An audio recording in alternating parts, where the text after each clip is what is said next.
Welcome, my friends, to the Bob and Brad podcast. My name is Mike Keenitz, and today I'm interviewing Michelle from Virtual Hand Care. She is a licensed occupational therapist and certified hand therapist. She also is an ergonomic assessment specialist and professional yoga therapist. Her website is virtualhandcare.com, and she also has a great YouTube channel with the same name. Today, we're going to be talking about lots of different hand issues, including carpal tunnel syndrome, tingling and numbness in your hand that isn't carpal tunnel syndrome, also trigger finger and osteoporosis of the hands. So, without further ado, here is Michelle. So, welcome, Michelle, to the podcast. Thank you for joining us today. Thank you for having me. It's good to be here. So today we're going to talk about all things hand health related. So before we get into it, would you mind telling our audience a little bit about yourself? Sure. So I am an occupational therapist. Just a quick background. I've been an occupational therapist since 2004. So pretty soon, almost 20 years. And when I first started, I tried my hand at a little bit of different settings, like some pediatric, some inpatient, but ultimately I fell in love with outpatient orthopedics. And that's where pretty much almost these whole 20 years I've had experience working with people with upper extremity injuries in more of an orthopedic type of setting. And I've been lucky enough to work under some wonderful hand surgeons and wonderful physical therapists and occupational therapists. And a lot of those occupational therapists were certified hand therapists also. And when you work with certified hand therapists, you also want to kind of get that experience and that knowledge. So in 2012, after I'd worked for a while in the orthopedic practice, got a lot of experience, I decided to get my certified hand therapy certification. So I sat for that in 2012 and passed. And I say that excitingly because it only has like a 50% passing rate. And there's less than 7,000 certified hand therapists in the whole United States. And even in the whole world, there's not that many. So it's a pretty tough exam, but it really helps you understand as a therapist just more about the upper extremity. So you're specializing in from the shoulder all the way down to the fingertips. So I feel like that's really helped me kind of be the expert in upper extremity health. And so I have been working in hands for, like I said, almost my whole entire career. But as I was working in like a really, really busy clinic, seeing tons and tons of people, I felt like over time, over many years of doing that, you get a little burnt out. You kind of feel like you're not giving your patients like quality of care. And there was like so many times that I would be so busy, I might forget to tell somebody an exercise. And so then I would like call them up on the phone and be like, hey, I forgot to tell you, do this exercise. And, you're taking your work home with you. And I'd be trying to explain an exercise to somebody over the phone. And that's kind of hard. It's kind of hard to do. But over time, I started thinking like, why can't I show these people some videos, right? Why can't I need to start like sending these people some videos. And I actually started uploading some videos on YouTube. I had no plan at all. Like I didn't know what I was doing. I was in the corner of my bedroom with like horrible lighting. And really I was like, well, these are some common exercises. I'll just do a video on this. And so I did a video on hand stiffness exercises. And where I was living at the time to upload that one video was like a day. It took like a whole day to upload that video. So I was like, I'm not going to be doing this very much. So I think I uploaded like a few videos here and there. That was in 2016. And so then I would like refer some of my patients to those videos. But over time, I started noticing I was getting tons of comments and about how like those videos were helping people like from all over the place. And I thought, man, this is something I need to do more of this. There must be a need for this. So in 2018, I kind of saw that, my channel was starting to grow a little bit. I really didn't have a lot of videos, but I knew the power of video. Like that's when video was really starting to become a little more popular. And I wanted to get more education on hand health and upper extremity conditions out there. And because, like I said, there's not that many certified hand therapists, people don't have access to us. So I thought I really wanted to get more information out there. And so I started my private practice, virtual hand care, in 2018. So that was before the pandemic. And that was just doing one-on-one video consultation. So I was helping a lot of people online only. I was no longer working in a clinic anymore. And I was just helping people virtually. And so I kind of started growing virtual hand care, the one-on-one practice. And then I started really uploading more and more videos on my virtual hand care YouTube channel. And both, obviously with the pandemic, then things just skyrocketed after that. And so I have had such just amazing growth, and virtual hand care has turned into really like a global resource for a lot of people that are needing help with their upper extremity, with their arm, their hand conditions, and they really just don't know where to turn, or maybe they don't have access to that. Yeah, for our audience, they're more the layperson. I would say physical therapists know this much about the hand, and OTs know about this much about the hand, which is just crazy more. So oftentimes in the therapy, we just refer them to OT and let you do Right. So you talked about your YouTube channel a little bit. That's virtual hand care, and it's also your website address. So you see people online only. Is this with cash, or is this insurance based, or how does it work? So I'm a private practice. Yeah, so I'm a cash-based private practice. And the reason for that is because I don't, working under the insurance model, like many therapists, if there are therapists listening, they understand that you're limited in your time, right? And you're limited in like your resources and how many people you can see. Usually there's limits to that. And so I never wanted to have a limitation on how long I could see somebody. So if I want to see somebody for 2 hours, I can see them for 2 hours, right? If I want to see somebody for just a 15-minute checkup, I can see them just for a 15-minute checkup. But it really, what I focus on is more the quality of care and helping them with what they need, not like focusing on just all these random numbers and things that insurance wants, right? Like when you're measuring people, I want function. I want them to feel like they're able to get back to their hobbies and their activities. And sometimes insurance doesn't care if it's, it might take somebody 20 visits. It might take somebody 2 visits, right? So like there just shouldn't be a limit on the care that you give somebody. So that's really what virtual hand care started as, was more of a cash-based one-on-one virtual hand therapy. But since then, it's kind of grown and evolved a little bit, because I do see people that have some of the same kind of conditions. And so I've started to develop some programs, some thumb arthritis programs for people, and starting to see even like larger groups of people with like private support groups, and having some courses and things like that for them. So it's really starting to evolve into not just one-on-one.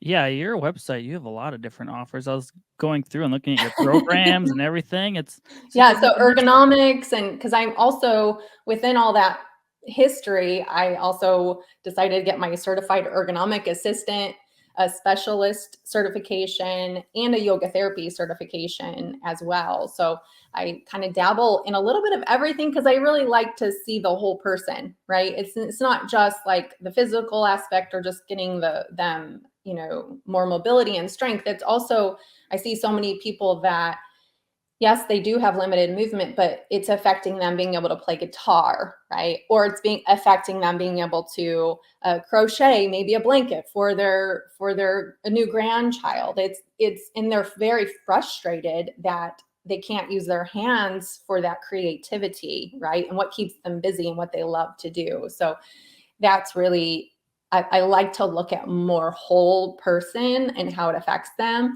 And I really think when you don't look at that, you kind of miss out on that, on the person, and just all those little extra things that make the hand like so special and so important to them. Yeah, you lose a lot of your basic functionality everyday life if your hands aren't working properly. So Right, it's right. really effective. All right, the first topic we're going to start talking about is carpal tunnel syndrome. So, would you mind explaining to our audience what carpal tunnel syndrome is and some common causes of it? Sure. So carpal tunnel is basically a compression of your median nerve. Carpal tunnel refers to the location of where that compression is happening. So the carpal tunnel is at your hand, at the bottom of your palm here, and your hand between your thumb and your small finger. So at the base, right before you get to the wrist here. And the carpal tunnel space, think of it like a tunnel. It's surrounded by bone, and the top of that tunnel is a ligament. And within that tunnel is 10 structures. So most people don't realize that tunnel is like the size of a quarter, and you've got 10 structures. So you've got a tendon that goes to your thumb, and then you've got 2 tendons to each of the fingers that go through that tunnel as well. So 9 tendons. And then the nerve, the median nerve, makes the 10th structure. And so when you have compression there, it's usually caused from, it can be from positions, poor positioning. So maybe if you're sleeping with like your wrist bent and you've got your fingers curled, you're compressing that area. You can also get it from swelling. So if you have a lot of inflammation in your body, if you're doing a lot of strenuous type of gripping or pinching, vibration too, a lot of people that maybe work with vibration tools, that actually can irritate that nerve. And what happens is over time, when you're doing those things that cause nerve irritation or you have increased inflammation, you start getting fluid accumulating in that tunnel. So like I said, it's already a pretty tight space, right? Then you start adding fluid in there. There's really not a lot of room for that nerve. And so unfortunately, that nerve starts kind of getting crammed up against the top of that tunnel, so that ligament. And over time, then the nerve itself also becomes swollen, leading to even more, even less space in that tunnel. So in order to help that, then you want to obviously reduce whatever it is that you're doing. So you want to get to the bottom of what could be causing that inflammation, what is aggravating that nerve. So if you realize like you're bent in, more of a flexed position, you're sleeping at night, one of the hallmark signs is numbness and tingling at nighttime. That's usually one of the first signs of it. So if you do notice that and you're waking up with numbness and tingling, and you notice you are in a flexed position at your wrist or your fingers, you're maybe gripping your hand kind of tight, then usually one of the first ways to help that is to wear a wrist brace to prevent that those poor positions at nighttime. And so that can greatly help, at least for those nighttime symptoms. But do know that even wearing a brace at night will reduce the stress and strain to that nerve and not make it go in those positions, which reduces the strain. And so then that can actually help you reduce the symptoms during the day. So basically, if you're not, I kind of use the analogy of like poking the tiger. If you're doing a lot of activities that cause the numbness and tingling, or if you're staying in positions that might cause that numbness and tingling all the time, you're constantly poking the tiger, right? And so it's going to be easily aggravated. And so if you can reduce any kind of aggravation, and at nighttime, the main thing to do is wearing like a wrist brace that can help during the day. But you also do want to do some activity modification during the day. So if you are at the computer and you're typing a lot, you definitely want to take more rest breaks out of those positions, such as if you're resting on your wrists, or if you're resting right in the space here at that carpal tunnel, you definitely want to remove your hands away from the desk and reduce the compression on that nerve. If you're using a lot of tools that vibrate, there's anti-vibration gloves out there that can definitely help reduce that. Again, the more you can reduce the aggravation to that nerve, then the more it can heal. And another way to help with carpal tunnel is also by incorporating some movement, and in particular, nerve glides and nerve flossing techniques, I like to call them. And I can demonstrate those or I can kind of talk about those a little bit if you want. Sure. So before we get into the nerve glides per se, what parts of the hands are usually affected first when someone has carpal tunnel? Sure. So it's usually the thumb, the index, the middle finger, and half of the ring finger. Most people I find can't quite tell if it's their whole ring finger or ring finger. Most of them don't necessarily say like, oh, it's half this, but some people can. But it is the thumb side, so thumb, index, middle, and part of the ring finger. Now, it is important to mention, though, that there can be other points of compression of the median nerve, and not just at the carpal tunnel too. So if you're having some symptoms and those don't quite follow that, you definitely want to maybe see the doctor, get an evaluation to see if there could be other points of compression somewhere else. Yeah, it can be neck, shoulder, elbow, all the way Exactly. down. So it's good to get treated for that. Yes. Do you want to talk about nerve gliding a little bit as one of the treatment options? Sure. So the concept of nerve gliding is because like I talked about it being compressed at the median nerve, right? At this carpal tunnel. So the nerve is compressed there's swelling in there. So it's likely not moving like it should. It's not gliding through that space. It's getting tensioned. And so the point of nerve glides or flossing techniques, I like to call it, is to just start getting a little more circulation and blood flow and starting to get that nerve to move through that space, but also move through multiple other spaces that nerve goes through as it travels throughout your arm and into your hand.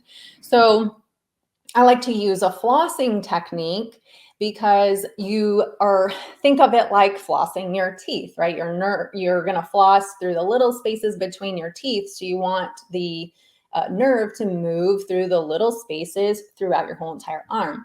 So to do a flossing technique for the carpal tunnel, I always like to start with the shoulder, because you want to make sure that you're moving the joints that are the kind of the farthest away from the carpal tunnel first. And so what I like to do is start with a little depression in the shoulder. So usually you would stand and have your arm down at your side, and you would depress the shoulder down, almost like somebody's pulling your hand kind of down towards the ground. And you would just kind of stay here for a second or two to make sure that you don't get any changes in your symptoms, any increased symptoms, any increased numbness or tingling. For some people that have a lot of irritability in their nerve in the carpal tunnel, they might actually feel some increased symptoms. And for them, you would not want them to progress on. So it's really important to make sure that you're doing exercises for your nerve slow and symptom free as well. And so you depress the shoulder down, and then if that feels okay, then you can turn. You want to lift your arm up just a little bit away from your body, but you want to turn the arm where your palm is up. And you want to relax the elbow. And if that feels okay, so you're still depressed at the shoulder, you've now turned your hand palm up. Now what you want to do is you want to go ahead and just kind of lightly move that elbow. So you want to go into a little bit of elbow flexion, a little elbow extension. And what you're doing here is you are trying to get that nerve to move a little bit. But notice I'm not moving at the wrist yet, right? So I moved at the shoulder, I moved at the elbow. We're slowly working ourselves down into the hand. And then if that feels okay, then you want to go ahead and do a little bit of movement at the wrist. So I like to do a little flossing in the wrist then. So you keep the elbows straight, and then you want to go ahead and just move the wrist a little in a little flexion and a little extension. So you do a little bit of flossing with that, a little bit of back and forth. Again, you do these slowly though. You want to make sure that you're not getting any kind of increased symptoms. If that then feels okay, you would then progress on where you're lifting that arm up a little bit more into shoulder abduction. So the arm is a little higher. That's tensioning the nerve a little bit more. You've got the elbows straight. And then you can start kind of trying to bend that wrist back and forth that way then. So you can do a little bit of flossing with the fingers and the wrist. So bending the wrist a little forward and extending that wrist a little bit.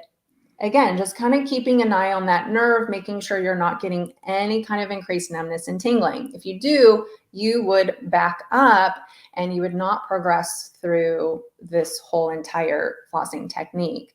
Now, if that feels okay, then you can start incorporating then the next joint, which is your neck. So if you're going to be moving, you would move your neck away to the opposite shoulder, and then you can bring that wrist down. Fingers would be kind of pointing more towards the ground, so you're in a little wrist extension. That would be flossing that nerve or gliding that nerve through its full length.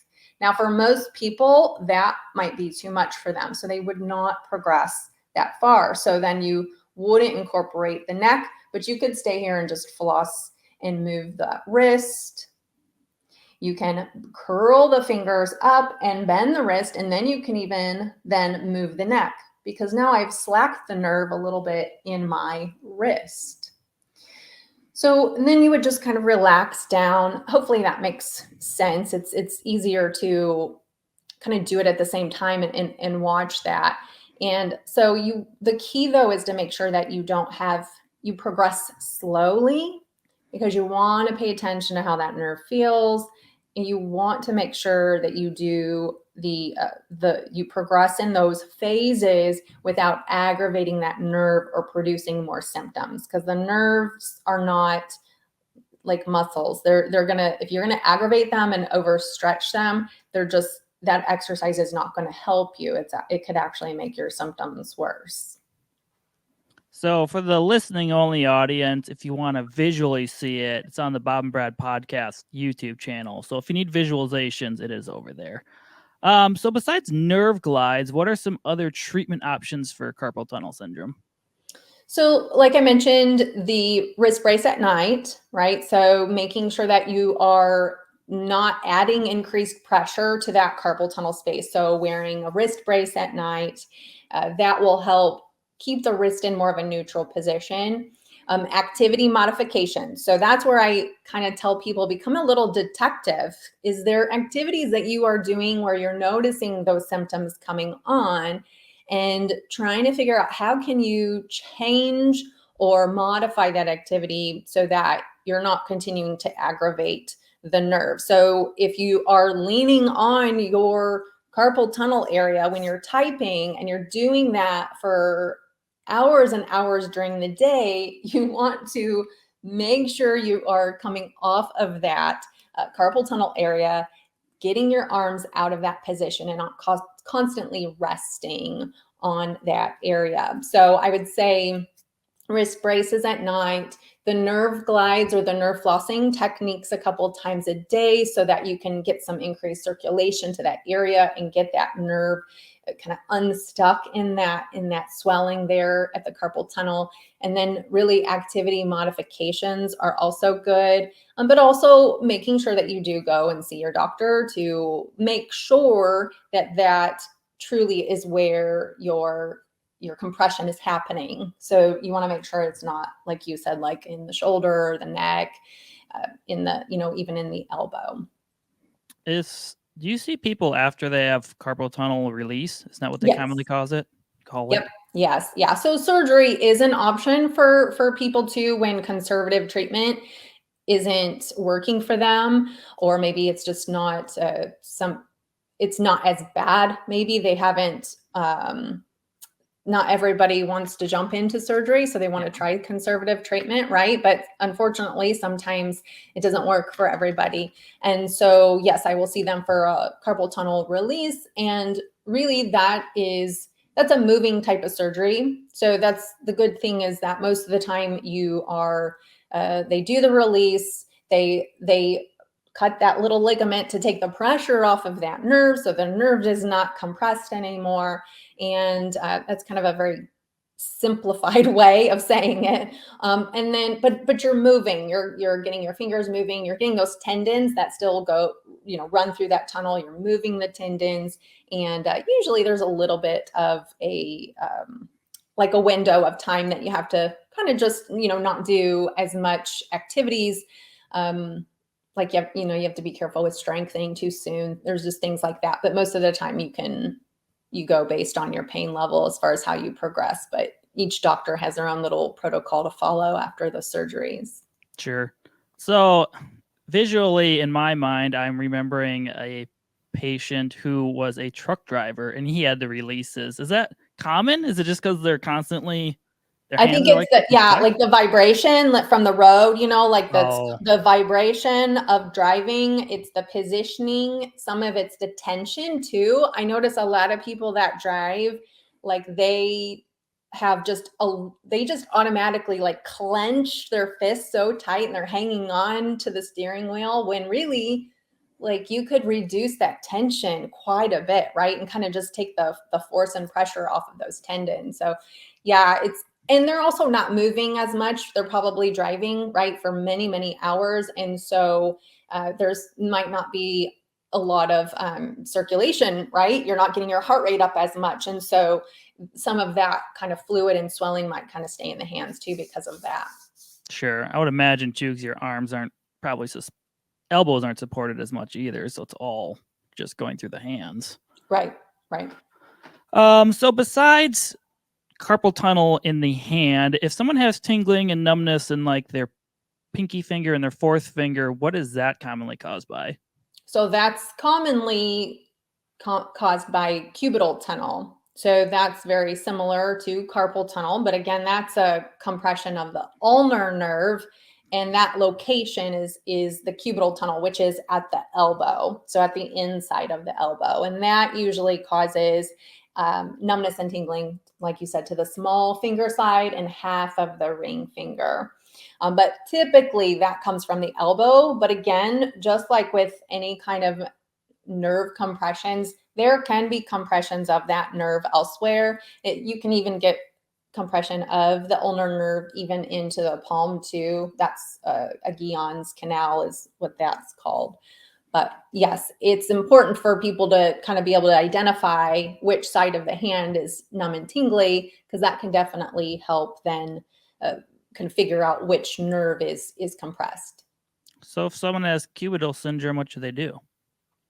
So it's very similar to carpal tunnel, except at the elbow, you have to be careful. You have to, if you're getting numbness and tingling from cubital tunnel at nighttime, usually, again, it's because you're maybe flexing, like you're kind of curled up and you're over flexing your elbow, or maybe if you're on your phone, people that usually flex a lot at the elbow and they talk on the phone, they will actually kind of aggravate that cubital tunnel, that ulnar nerve, because it wraps through this elbow right here, and excessive flexion can aggravate that. So sometimes people will wear like a elbow brace to keep their elbow from going into excessive elbow flexion when they're sleeping at night.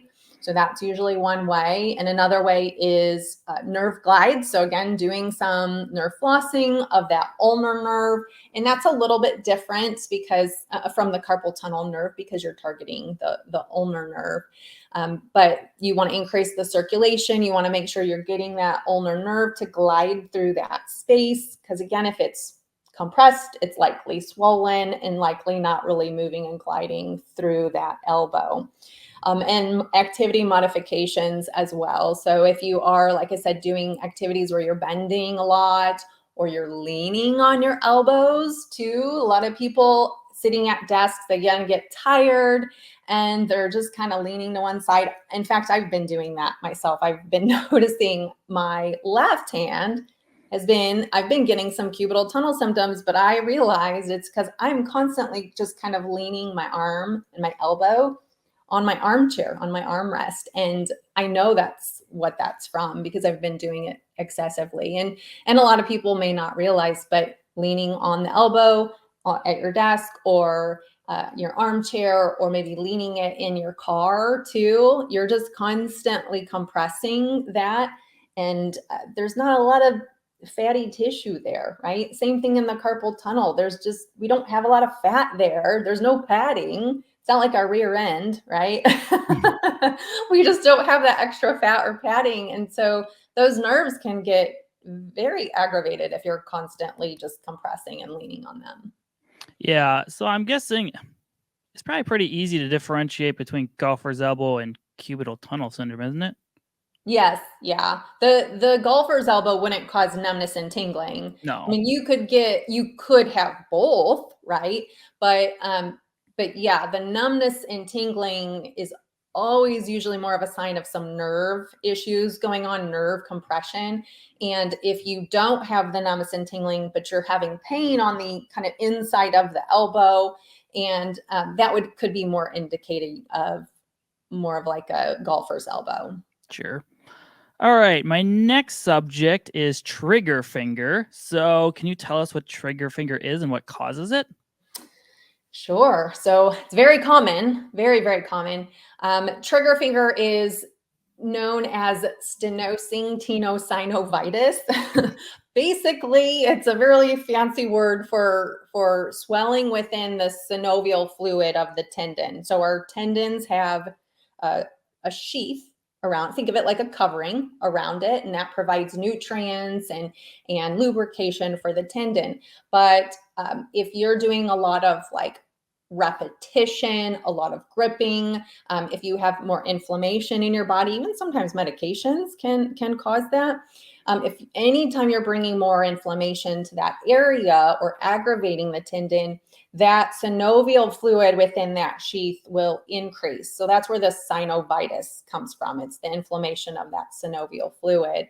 And so unfortunately, though, if that is increased, when we go to flex our fingers go through tight pulleys. We have these several tight pulleys along our whole entire finger.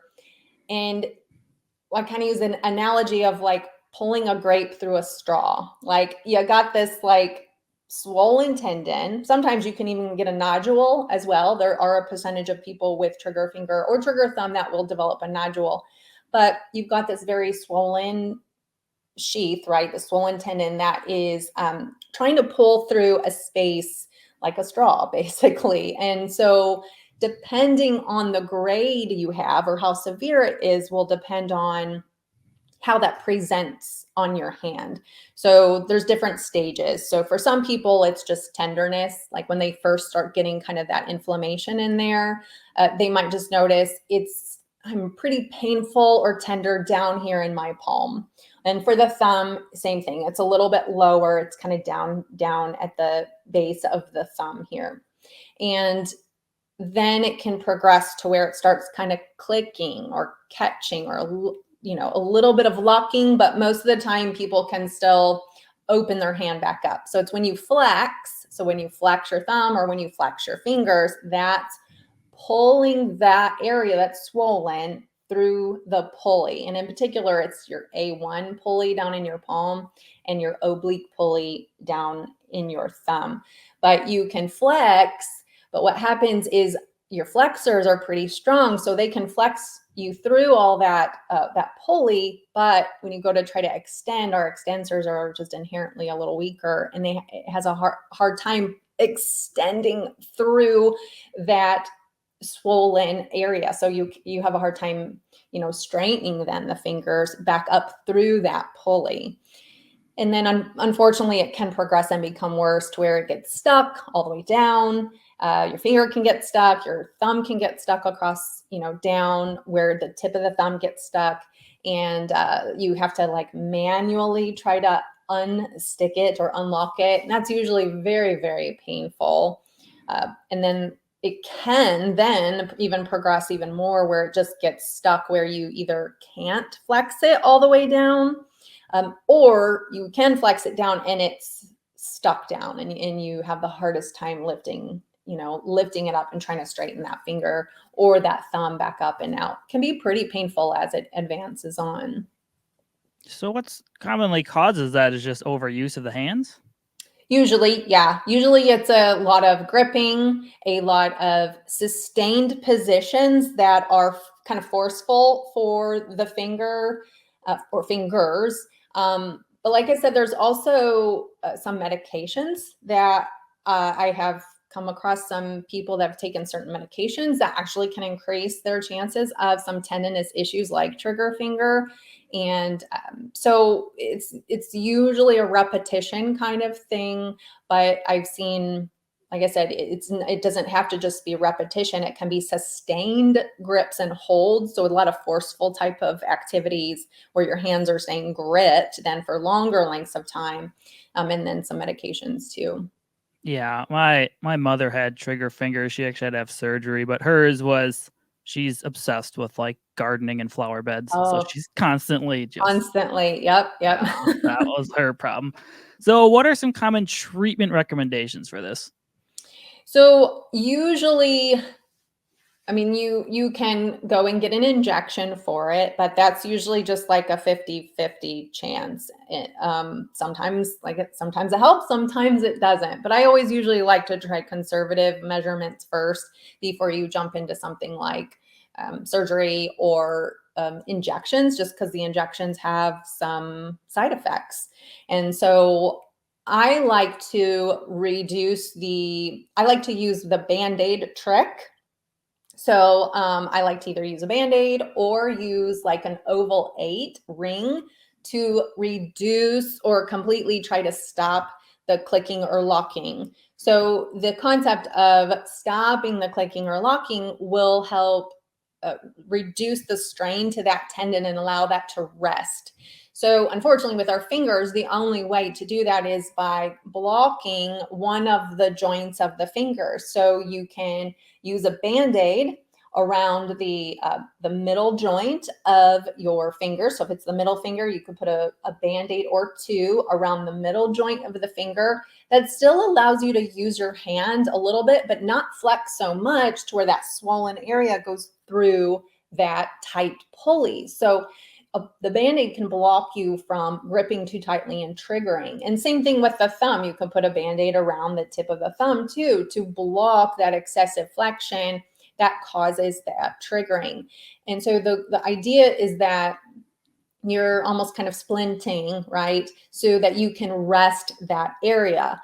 But I say that with being just cautious because you don't want to completely immobilize because then you're dealing with stiffness. And we know if you're completely immobilized, then, the joints of the fingers and the thumb can get very stiff. And then you're dealing with like another issue. So you don't know whether it's the stiffness or if it's the triggering that's causing the pain. So there's some definitely some exercises that you can do along with wearing a ring or a Band-Aid. So you want to stop the triggering from happening in the first place. And usually the only way to do that is with a ring or with a Band-Aid.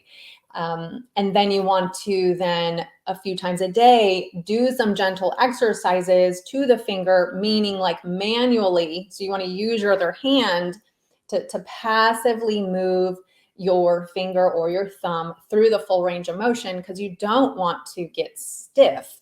So usually that allows some rest to occur.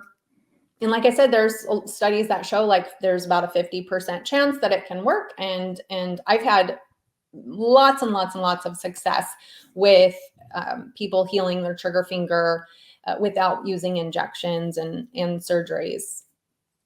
If someone has hitchhiker's thumb, are they more prone to get it? If somebody has hitchhiker's thumb, like if they're, Like me. not necessarily, because there could be, then that's a good point. There are other other conditions out there that can mimic trigger finger and trigger thumb too. So it's important to identify, like, if you have like excessive mobility or excessive hyperextension, it could be coming from more of the backside of the thumb. It could be more of an instability or an imbalance happening. And so if you're getting a little clicking, it's not necessarily trigger finger or trigger thumb. So that's why it is really important to make sure that you do go to the doctor to truly get a good evaluation and an assessment. Because like I said, there can be other things that, like Dupatrins is common in the finger, but a lot of people will think they have trigger finger when they have Dupatrins, or vice versa. I've even had people that have had extensor subluxations, which basically means the tendon on the backside of the hand subluxes over. And when that happens, you can't lift your finger up. Well, then they think their finger's triggered, right? They think it's trigger finger when actually it's happening on the backside. And so same thing can happen with hypermobile joints too. Like you can have a swan neck or a boutonniere deformity, things like that. That can be common in people that have a little rheumatism or just some hypermobile joints. But I wouldn't say it's necessarily makes it you're more likely to have it. I would just say that there might be something else going on there that kind of mimics, like a trigger. Yeah, Brad and I both seem to have this issue. It's very random when it happens, like maybe 3-4 times a year. But I'll be like doing something and it's almost like my tendon like pops out and then it really hurts and it comes right back in. So if that sounds like it's probably more on the back, not necessarily on a trigger. Yeah, it's the backside, but yeah. I was just curious. What do you do for, what is it called again? Dupatrins? Dupatrins, thank you. So I've only heard it a couple times because Bob actually has that. So what do you do for that? Because I'm sure he's curious. So there is, conservatively, there's really not a lot you can do for it because it's like a genetic condition. It's in your genes. You can thank your ancestors somewhere down the line. They, gave that to you. So some people will say like you can massage that, but you actually have to be really careful because you can actually exacerbate that tight palmar fibrosis that's happening in the palm. So sometimes you can do like a little light stretching if it's very minor, but unfortunately I haven't found a lot of conservative treatments that help with that. And usually doctors won't even touch it unless it starts really affecting you or you really start bending down. Then it's usually like surgery, or they do inject some like a medication into the hand that can break up that tight tissue, and then they'll kind of manipulate the hand to open that back up. Sure. Bob just leaves his. He just likes to let us know about it once in a while. Yeah. My husband has it too, but his is just like he has a noticeable cord, right? So there's like a cord there, and you can see that kind of start pull the hand down. But if it's not bent, there has to be a certain amount of flexion in order for the doctor to really want to do anything, about it. They do like a tabletop test where you kind of, if you can't lay your hand flat, and if your hand is raised up on a table, like so far, usually they're like, that's probably starting to affect your function. So usually surgery is, or like I said, the medication that they inject in the hand. Sure. So I'm going to get on to the last subject here. I got sidetracked there. We're going to talk about osteoporosis. So if someone has typical osteoporosis in their hands, what are some basic things they should do? So if they have, osteoarthritis, so if they have like some osteoarthritis in the hand, so there is a lot they can do for osteoarthritis. So in the joints, usually you can get it in, right, the tips of the fingers. We'll see those little nodules kind of forming on the tips of the fingers, and then sometimes even in the next joints down. But there is a lot you can do, such as heat. Moist heat can be very helpful for people that have osteoarthritis in the fingers, especially if they wake up with a lot of stiffness in their fingers in the morning, which is pretty common with people that have osteoarthritis. So the best thing you can do is apply some heat, get those larger joints moving even. So like even moving the shoulders, moving the elbows, trying to get some increased circulation down into your hands and your extremities. And then of course, doing some movement to your hands and to the little joints of the fingers. So I really like doing tendon gliding exercises where you're like straightening your fingers all the way and then you're bending at just the tip and the middle joints of the fingers, and then you going down into making a fist.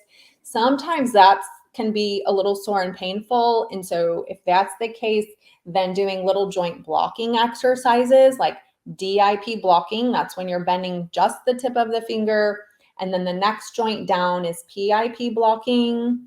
Then you can go and do more whole hand exercises. Most people want to like just get up and start moving and they want to just make a fist. But really, if you can move those little joints first and move even like bigger joints too, just to get increased circulation and even use a little bit of heat to warm up those joints, especially in the morning, it just sets you up for a much better day too, when you go to like grab, your cup of coffee or something like that. So mobility, movement is really good for osteoarthritis. Heat is really good.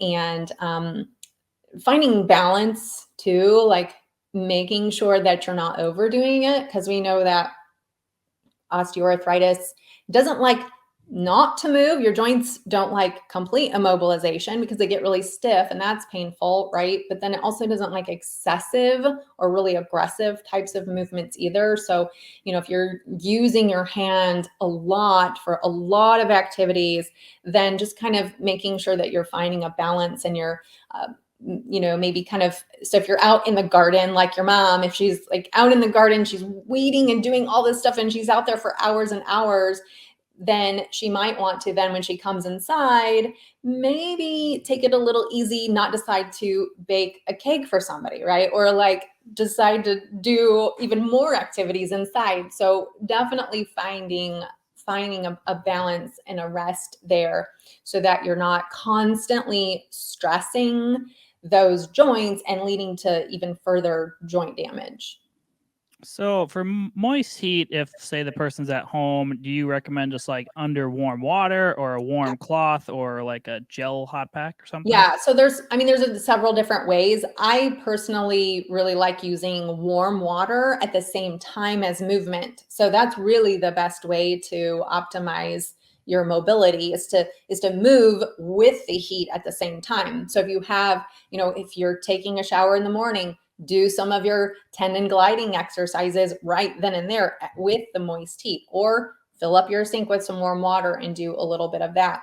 But if you don't want to do that, then yes, definitely you can still use heat with microwavable hot packs. You can definitely, or a gel pack. You can definitely I even have people that use heated blankets throughout the night. And so like they wrap their hands up with heated blankets, and that's how they wake up in the morning so much less stiff, and that is what works for them. So really it's just finding, what feels good for you and what works with your lifestyle. But yeah, any kind of heat with movement in water is more ideal. So you can get moving at the same time. It increases that circulation to the fingers right away. Plus you get that thermal effect, right? Like your brain is feeling the heat first instead of feeling like the pain. So it's a really good way to kind of mask that pain as well.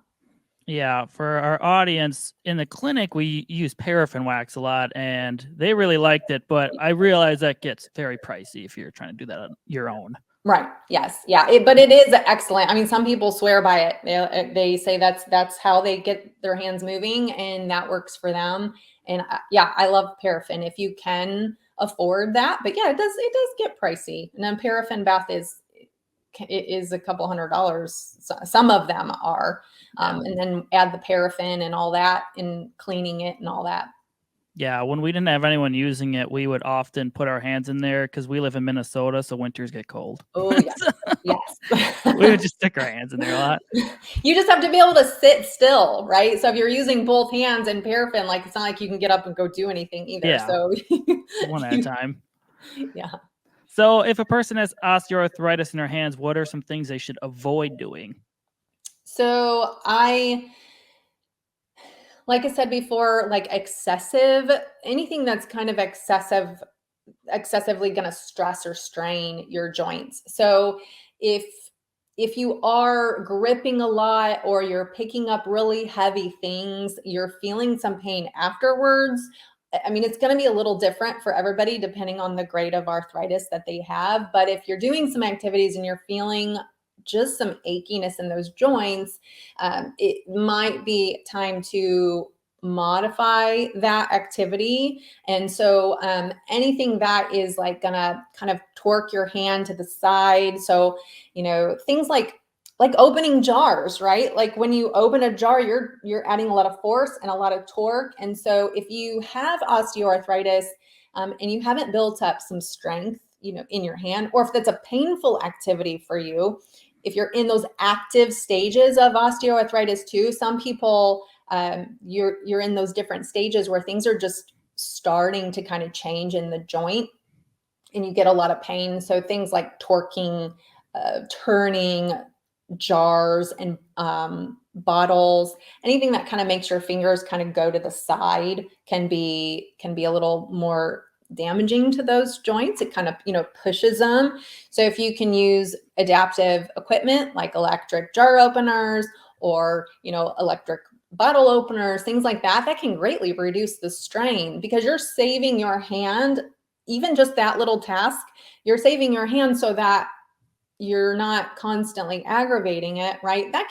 You can then use your hand for maybe another activity because you didn't stress it out or strain it or cause pain from opening that jar, right? The last thing you want is to open a jar and then you hurt your hand and then you can't do any other activities. So finding, again, like I said, finding that balance. So if there's some activities that you can modify, like using a little gadget, right? So that then you can kind of reduce the further strain to your joints.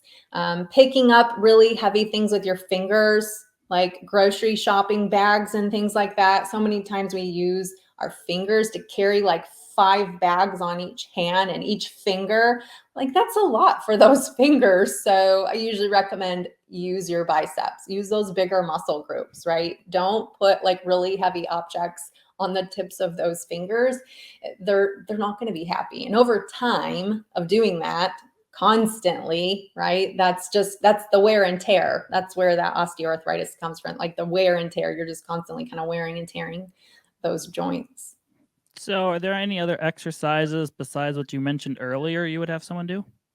So I always start with the active movement. So like I Mhm. said, like the DIP and PIP blocking and then the tendon glides. But then yeah, you want to work on some strengthening exercises. And for that, I really it depends on where that person is at in their pain level, of course.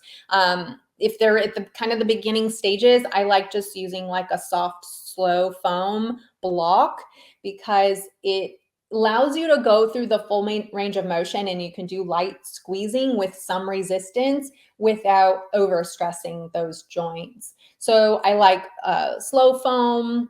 I like using therapy putty. I like starting with the very lightest therapy putty too, where you can work on gripping and doing little pinching exercises with the putty.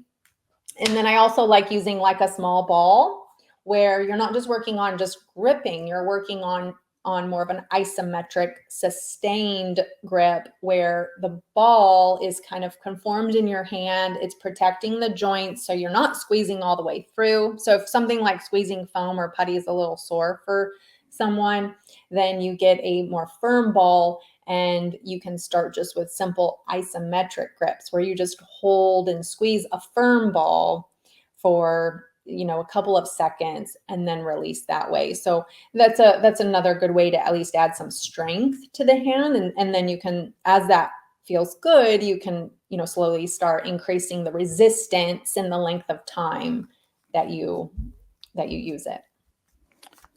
So, would you like to mention your website and YouTube channel again for our audience? Sure. So if anybody wants to reach out to me, they can go to virtualhandcare.com, and they can go to Virtual Hand Care. My YouTube channel is Virtual Hand Care, and I'm also on Instagram under Virtual Hand Care. So yeah, in any way they want to reach out, or maybe check out some of the videos that I have several videos on the topics even that I talked about today. So if anybody wants to know about the nerve glides, how to do that, I have several YouTube videos kind of demonstrating those. Is there anything else you want to mention that I maybe forgot to ask? Sure. So in reference to the osteoarthritis, so I have a 30-day thumb program. That's for people that have thumb CMC arthritis. So a very common thumb arthritis pain at the base of the thumb. And when your thumb is painful, it feels like your whole hand is painful and you can't use your hand. So I have a 30-day thumb program, and I walk you through 4 weeks. I support you for 4 weeks, and we start with kind of simpler exercises, and each week builds on top of each week and gets you working on building thumb stability and preserving joint health too, because I also teach you how to incorporate those little kind of activity modifications that I was talking about today, because that's important. It's not just about the exercises, it's also about reducing the further stress and strain to your joints. So yeah, the 30-day thumb program, they can check that out on my website on virtualhandcare.com. Well, thank you for joining us today. Thank you for being here. Thank you for for having you. There you go. Thank you for having me. It's been great to be here.